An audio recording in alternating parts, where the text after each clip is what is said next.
देखो, supreme court ने Patna high court के उस आदेश को निरस्त कर दिया है जिसमें ये कहा गया था कि बगैर जमाबंदी या होल्डिंग किए जमीन की खरीद बिक्री नहीं हो सकती। साथ ही कोर्ट ने राज्य सरकार के 10 अक्टूबर 2019 को बिहार निबंधन नियमावली के नियम 19 में किए गए संशोधन 7 और 8 को भी निरस्त कर दिया है।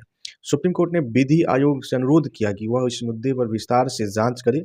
केंद्र, राज्यों और अन्य सभी हितधारकों जो भी शेयर होल्डर हैं उनके साथ सूचना और प्रौद्योगिकी के क्षेत्र के विशेषज्ञों से भी परामर्श करें और कोर्ट की ओर से उजागर किए गए मुद्दे पर एक रिपोर्ट तैयार करें। जस्टिस पीएस नरसिम्हा और जस्टिस जॉय माल्या बागची की खंडपीठ ने समीउल्लाह की ओर से दायर एसएलपी यानी सिविल पर सुनवाई के बाद अपना 34 पन्ने का फैसला दिया। आवेदक की ओर से वरीय अधिवक्ता मनन कुमार मिश्रा और अधिवक्ता विश्वजीत कुमार मिश्रा ने कोर्ट को बताया कि राज्य सरकार ने 10 अक्टूबर 2019 को बिहार निबंधन नियमावली में नियम 19 में संशोधन कर एक नया नियम 7 और 8 जोड़ दिया है। इसके तहत जमीन की खरीद, बिक्री और दान तभी हो सकती है जब जमीन बेचने वाला व दान करने वाले के नाम से जमाबंदी या होल्डिंग कायम हो।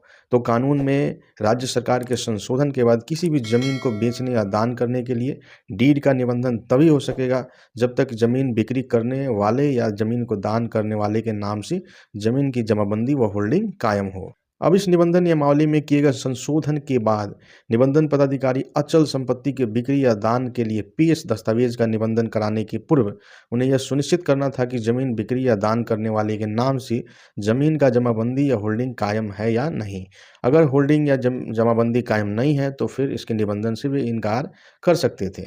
9 अक्टूबर को निबंधन नियमावली में किए गए संशोधन को चुनौती देने वाली रिट याचिका पर हाईकोर्ट की खंडपीठ ने इसे सही करार देते हुए संशोधन को चुनौती देने वाली आधी दर्जन याचिकाओं को खारिज कर दिया था। साथ ही हाई कोर्ट ने अपने 21 पन्ने के फैसला में राज्य सरकार के संशोधन को सही करार दिया था।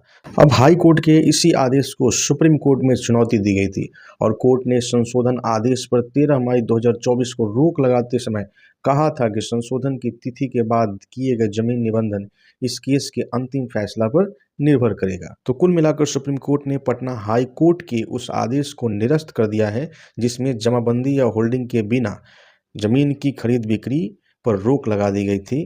तो उस आदेश को खारिज कर दिया गया है, निरस्त कर दिया गया है। तो दोस्तों, वीडियो को ज़्यादा से ज़्यादा शेयर कर दीजिए, वीडियो को लाइक कीजिए। जय हिंद, जय भारत, जय बिहार।